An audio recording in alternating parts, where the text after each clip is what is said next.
gimana ya, bingung juga untuk menyampaikan bahwa saya ini, mudah-mudahan Pak Jokowi mengingat saya mau membuat surat terbuka untuk beliau. Pak Jokowi, mudah-mudahan Anda ingat saya Aryono Pak. Saya teman Pak Hari Mulyono almarhum. Pak Hari Mulyono itu dulu adalah Ketua Komite SD 15 Mangkubumen Lor. Sedangkan Anda itu Ketua Komite SD 16 Mangkubumen Kidul, bersebelahan dempet ya sekolahnya. Saya adalah Sekretaris Komite SD 15, satu sekolahan dengan Pak Hari Mulyono almarhum. Nah, saya kenal dengan beliau itu deket ya Pak ya, sering gojek, guyonan dan sebagainya. Jadi saya tahu bahwa Pak Hari Mulyono waktu itu Anda belum jadi apa-apa, belum jadi wali kota, masih pengusaha mebel. Itu Pak Hari cerita bahwa dia adalah teman kuliah Anda di Fakultas Kehutanan UGM. Jadi waktu itu karena tidak ada keinginan apa-apa, tidak ada tujuan apa-apa, wong belum jadi apa-apa, saya masih wartawan, saya kepala biro ya, bukan GM, General Manager Radar Solo Jawa Pos ya. Pak Hari cerita bahwa Anda adalah teman kuliahnya. Lalu Pak Hari sering main ke rumah Anda, lalu dijodohkan mau nggak dengan adik saya. Pak Hari mau, menikahlah dengan Hidayati lah. Waktu itu saya yakin bahwa Anda memang kuliah di UGM. Nah, yang sekarang dengan berbagai cara Anda jelaskan, berbagai cara itu cara Anda ya, bukan cara yang diinginkan rakyat. Pak Jokowi sudah menyampaikan bahwa saya punya ijazah di UGM.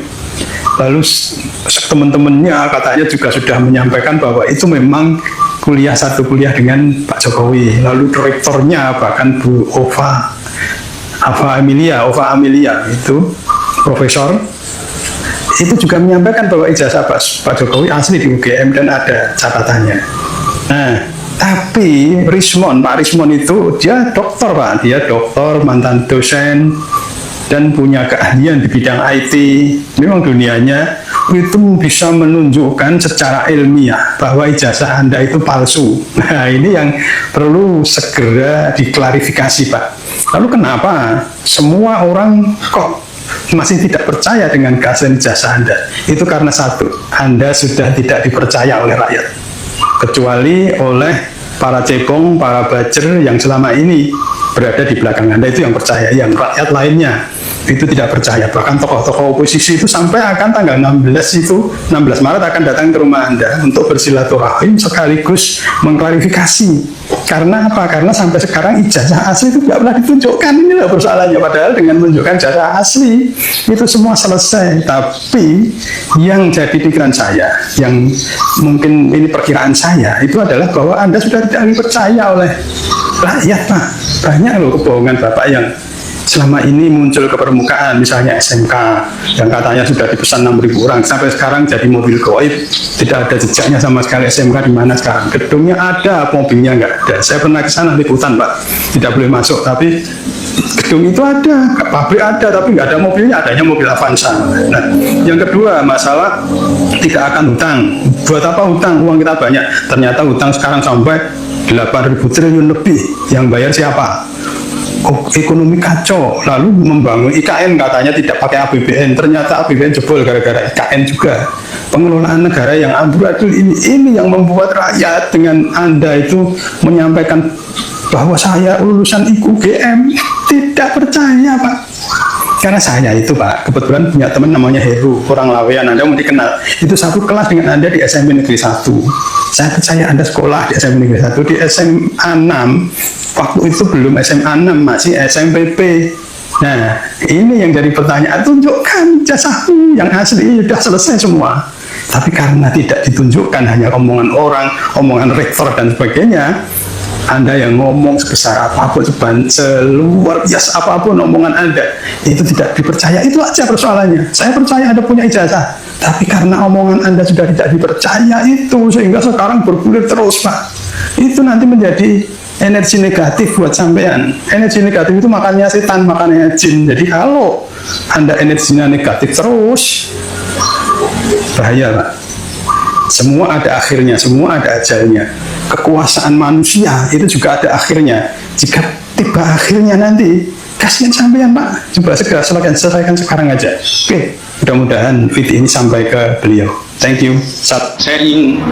menyampaikan sebetulnya mungkin 9 tahun yang lalu ya, kesalahan bangsa kita yang paling besar ini adalah kita mengangkat pemimpin kita, presiden kita, orang yang tidak jelas ijazahnya. Saya terbuka saja dan itu tidak jelas ijazahnya. Jadi ini sekarang kita menanggung akibatnya. Kita menanggung akibatnya. Ya. Karena apa? Karena presiden itu walaupun mana nggak bisa kita coba-coba, harus orang yang mempunyai kapasitas yang betul. Kapasitas yang betul-betul mumpuni, tidak seperti sekarang ini. Ya. Maaf saya katakan kalau saya mau apa ya, tidak ada masalah itu. Dan pada waktu tahun 98, saya juga pelaku di sana ya. Sebagai komandan kormal, saya pelaku. Saya melihat kekuatan kita itu hanya dua, gabungan daripada mahasiswa dengan TNI. Gabungan. Saya kalau sudah masuk di sana, namanya Pak Dr. Haryadi Darmawan, yang bilang, Mas Arto, saya bawa 14 truk ini ke sana, susah masuk. Tunggu dulu Mas, nanti kita masuk. Dan masuk. Dan pada waktu itu kalau menurut saya negara kita bukan tidak dalam keadaan baik-baik saja, enggak. Keadaan negara kita masih bagus. Bagus. KKN ya tidak seperti ini juga. Ini saya kira dengan adanya undang-undang akan dirubah apa segala macam ini kan untuk lebih memperdalam KKN. Zaman dulu ya ada, KKN ada.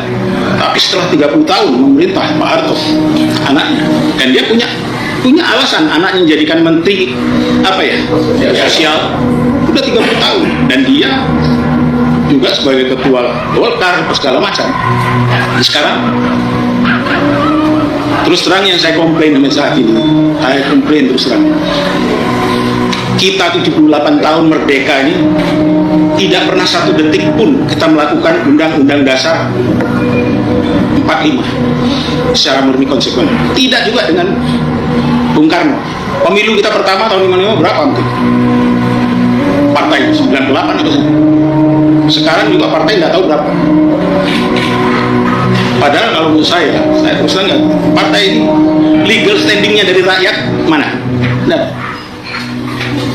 legal standingnya hanya ada dari mereka kaya, mereka tajir, mereka bisa bangun partai, masuk, bayari semua, ya, bayari semua yang milih. Dan sekarang kalau mau membuat lagi presiden, saya yakin hanya dua itu yang bisa jadi. Mungkin Anies yang mumpuni mungkin tidak jadi. Kenapa? Kita hanya perlu, seorang presiden hanya perlu sekitar 70 juta bisa jadi. Kalikan 100.000 berapa? TS itu kan sudah hitungannya foundation. Ya. Kalau 3 tahun ya itu seperti Bapak bilang itu sudah hitungannya diploma, baru setelah itu mungkin juga ikut tes untuk UTS belum berhasil untuk masuk, jadinya ya udah kembali ke Singapura untuk ambil universitas swasta yang tinggal degree-nya aja yang diambil. Nah, bohong lagi. Enggak setara diploma, bukan, tidak ada diplomanya, itu mah kursus Mbak Dian tuh ya. Jadi itulah, ada memang perkataannya sebagian yang benar begitu. Itu kan tadi Dian mengatakan begitu, sudah setara diploma. Lah kita tadi bacakan kok, itu bukan diploma kok. Guaranteed entry to first year of a UTS degree or a UTS college diploma. Bukan diploma, tidak setara diploma, lain. Yang bilang Gibran cerdas tuh Termul sendiri bilang Gibran kurang cerdas, cuman tidak secara eksplisit, cuman secara implisit, karena kesana tuh pasti ada lo ngapain itu 3 tahun ya, akhirnya ngasih ngasih alibi kan, oh itu diploma, padahal kan pemilu sudah selesai, apa urusannya lagi dengan persyaratan. Jadi saudara sekalian, dalam konstitusi kita itu diatur yang namanya ayat-ayat pemberhentian presiden atau pemakzulan. Ada 3 klaster, satu karena melakukan pelanggaran hukum ya berat seperti korupsi, kemudian pengkhianatan terhadap negara, suap dan tindak pidana berat lainnya.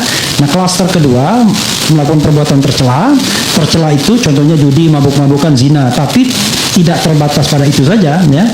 Kemudian yang ketiga adalah tidak lagi memenuhi syarat sebagai presiden dan wakil presiden. Memang ada kontroversi sedikit. Syaratnya itu apa? Syarat di konstitusi saja atau syarat di undang-undang juga? Saya ingin mengatakan syarat-syarat yang terukur itu ya harusnya bisa menjadi alasan untuk melakukan impeachment. Apalagi syarat tersebut terkait dengan jenjang pendidikan. Oke, misalnya kalau ijazah MDIS-nya itu ternyata salah, palsu misalnya, tidak benar, kan masih ada ijazah SMA-nya. Nah, saya ingin mengatakan sebagai orang hukum tata negara, dalam konteks ini Gibran sudah melakukan perbuatan tercela karena memberikan keterangan publik yang salah dan bahkan itu. Oke, halo teman-teman, kembali lagi bersama saya di channel ini. Nah, teman-teman, kita sudah menyaksikan bersama sebuah cuplikan video yang sangat menarik, dan dari video tersebut tidak terlepas dari kasus ijazahnya Jokowi. Nah, teman-teman, situasi sekarang benar-benar makin panas dan nggak main-main loh. Apa yang selama ini cuma jadi omong-omong, sekarang akhirnya mulai ketemu bukti nyata dan saksi-saksi yang berani bicara. Teman-teman, kalian pasti tahu kan kasus soal ijazah yang lagi heboh banget. Nah, yang bikin makin kaget sekarang muncul saksi kunci yang dulunya dekat banget, teman dekat, bahkan mungkin sahabat sendiri, yang akhirnya berani buka suara dan ngomong jujur apa adanya. Bayangin aja orang yang dulunya satu lingkungan, satu pergaulan, sekarang berani ngasih keterangan yang bikin semua orang terkejut. Sampai ada yang bilang, Jack kena mental banget lihat temannya sendiri ngomong fakta yang sebenarnya. Nah, teman-teman, ini bukan cuma soal dokumen atau selembar kertas doang, tapi ini soal kebenaran yang selama ini ditutup-tutupi. Dan karena ini saksi kuncinya langsung, omongannya pasti punya bobot dan bikin banyak pihak geleng-geleng kepala.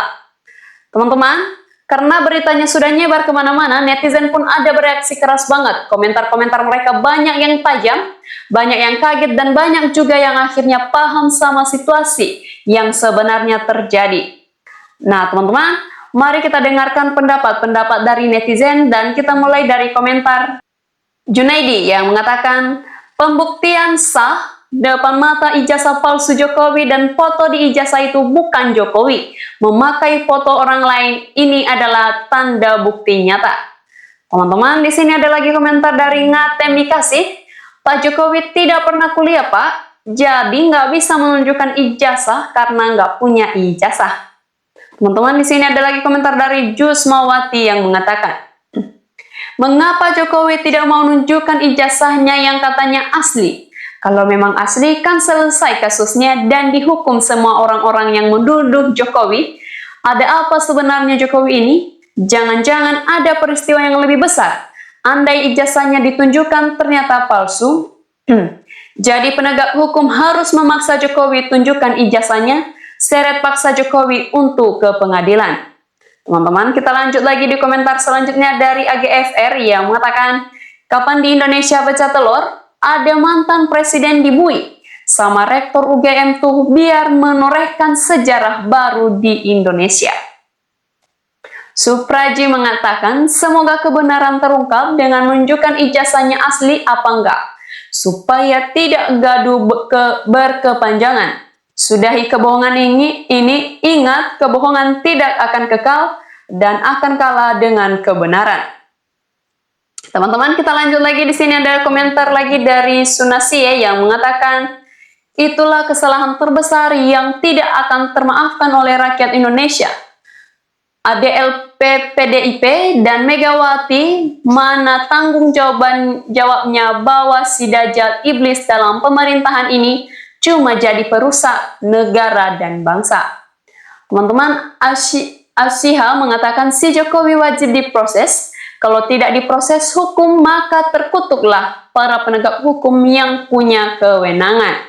Teman-teman, komentar-komentar netizen sangat pedas dan bikin geger. Kita lanjut lagi di komentar Roni Joy yang mengatakan, mudah mempenjarakan Roy CS, tinggal tunjukkan ijazahnya yang asli Pak Jack.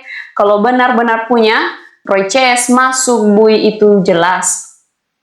Oke, teman-teman, kita lanjut lagi. Di sini ada komentar dari Sudarni Darni yang mengatakan, cepat dihukum biar tahu malu orang pengkhianat rakyat Indonesia, nggak lemah, nggak keme, tetapi membohongi rakyat negara, hukum negara dirusak sendiri. Uang dari mana sibuk itu kalau tidak korupsi? buat nutupi ijazah, palsu insinyur gombal tidak tahu malu 10 fake quotes negara. Teman-teman, di sini ada komentar lagi dari saya Simbolgar yang mengatakan, aku walau tidak punya ijazah, namun aku terkait pada burung Garuda dan Dewa Wisnu. Teman-teman, di sini ada lagi komentar dari Edi yang mengatakan, Mbak Tutut jadi mensos, wajar beliaunya kader Golkar tahunan. Nah, kalau Gibran di PDIP selewat doang untuk maju jadi wali kota Solo. Itu pun dibantu Bang Jack minta tolong ke Pak Fix Rudi, Ketua DPD PDIP Solo. Almarhum Soeharto katanya uangnya banyak disimpan di bank Swiss. Sampai Bapak Soeharto meninggal sampai sekarang sudah berapa tahun. Ada nggak uang di bank Swiss? Tidak ada alias tidak terbukti. Teman-teman, di sini ada lagi komentar dari Al-Khatani yang mengatakan, lah, untung saya SBY kedua, sampai Prabowo nggak pernah colok ya, karena nggak pada jelas. Bukan nggak nasionalis, buat apa colok kalau udahnya dibodohin. Teman-teman, Surya TV mengatakan, Bapak udah lelah rakyatmu. Kapan berakhir drama ijazah palsu? Menzolimi NKRI sakit, bangsamu malu 7 turunan. Dede mengatakan, memang Jokowi punya ijazah, tapi palsu. Masa Anda yang berpendidikan S1 tidak bisa membedakan foto yang ada di ijazah Jokowi yang sangat beda jauh? Kau mengatakan punya ijazah UGM pakai kacamata lagi fotonya. Nah, teman-teman, kita lanjut lagi. Di sini ada komentar dari Hendrianto yang mengatakan, walaupun ada 100 saksi kunci untuk kasus ijazah palsu dan menunjukkan bahwa kepalsuan ijazah palsu 99%, itu nggak bernilai kalau Presiden tidak angkat bicara hingga separan hukum bisa bermain terus berjuang para ahli dan kuasa hukum Roy Chess. Nah, teman-teman, lanjut lagi. Di sini ada komentar dari Nikma yang mengatakan, akibat utang Jokowi yang begitu besar, akibatnya sekarang harga-harga pada naik.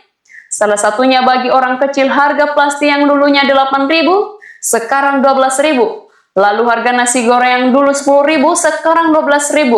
Belum yang lain, Jokowi dan Prabowo hampir sama-sama nggak berpijak pada rakyat. Miskin hanya orang di atas rata-rata yang mendapat kesempatan.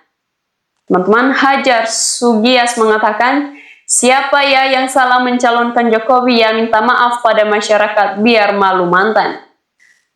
Amelia mengatakan, sudahlah kebohongan-kebohongan karena kebohongan bisa menghancurkan semua amal-amal kebaikan Anda. Ketahuilah bahwa kekuasaan tidak akan mempermudah perjalanan Anda di akhirat. Samsudin mengatakan, kalau ijazah Jokowi asli, kenapa foto di ijazahnya beda dengan wajah Jokowi? Nah, teman-teman, di sini ada lagi komentar dari Sriningsi yang mengatakan PDIP tanggung jawab dahulu yang menjadikan presiden. Nah, teman-teman, itu baru sebagian kecil dari ribuan komentar yang masuk. Bisa dilihat kalau masyarakat sekarang udah makin pintar dan makin sadar sama apa yang sebenarnya terjadi. Dan percayalah, kasus ini belum selesai sampai di sini. Masih banyak kelanjutannya, masih ada saksi-saksi lain dan bukti-bukti yang bakal muncul terus.